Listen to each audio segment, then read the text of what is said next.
দুপুর থেকেই আকাশ ভেঙে বৃষ্টি নামছে।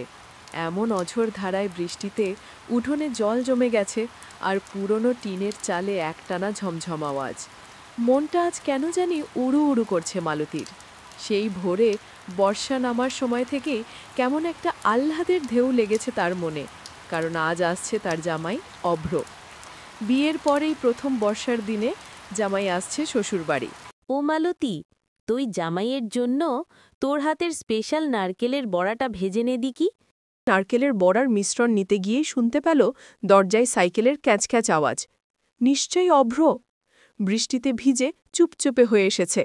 মালতী দ্রুত হাতে বড়াগুলো গরম তেলে ফেলে রেখে ভেজা শাড়ির সামলে দৌড়ে গেল দরজার দিকে। এসো এসো। উফ, কি ভিজেছ! করব বলো, রেল স্টেশন থেকে অটো পেলাম না, সাইকেলে আসতে হলো। কিন্তু এই পথেই তো বর্ষার আসল মজা। উফ, কি গন্ধ! নিশ্চয়ই নারকেলের বড়া হচ্ছে। হ্যাঁ, তোমার জন্যই তো।